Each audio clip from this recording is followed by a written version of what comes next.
ঐতিহাসিক গোভাৰাজ্যৰ দেওশাল শিৱথানত মুখ্যমন্ত্ৰী মুখ্যমন্ত্ৰীৰ সন্মুখতে স্থানীয় দল সংগঠনৰ প্ৰতিবাদ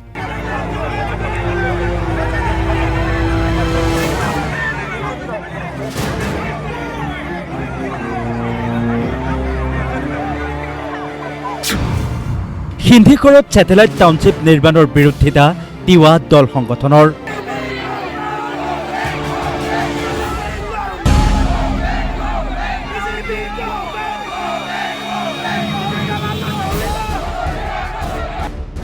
মুখ্যমন্ত্ৰীৰ স্থানীয় বিধায়ক ৰমাকান্ত দেউৰীৰ উপস্থিতিতে স্থানীয় লোকে সাব্যস্ত কৰে প্ৰতিবাদ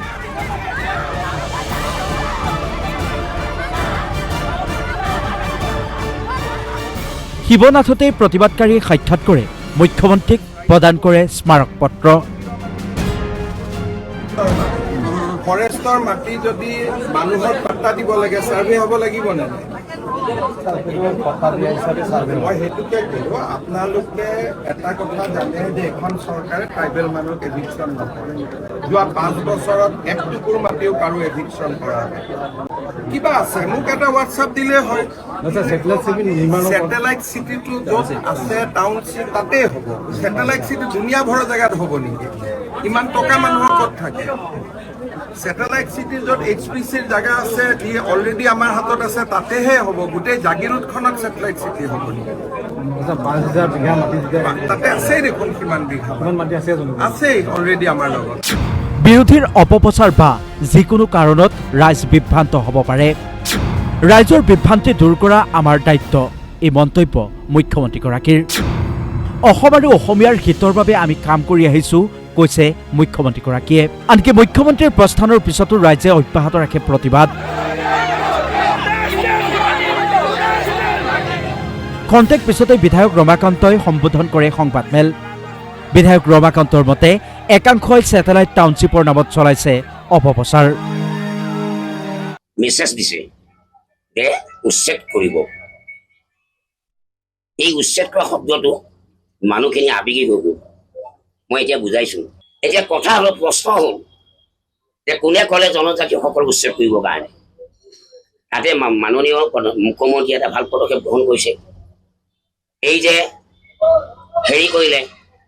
মাটি দিয়া ব্যৱস্থা গ্ৰহণ কৰিলে জনজাতিসকলৰ যদি 50 বিঘা কোনোবা দখল কৰি আছে ফৰেষ্ট মাটি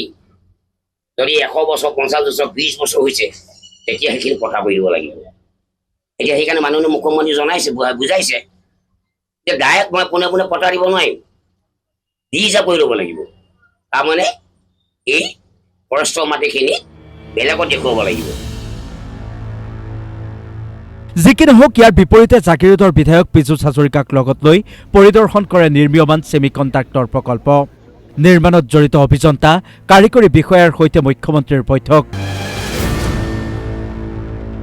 ইয়াৰ পিছতেই মুখ্যমন্ত্ৰী ৰাওনা হয় মৰিগাঁওলৈ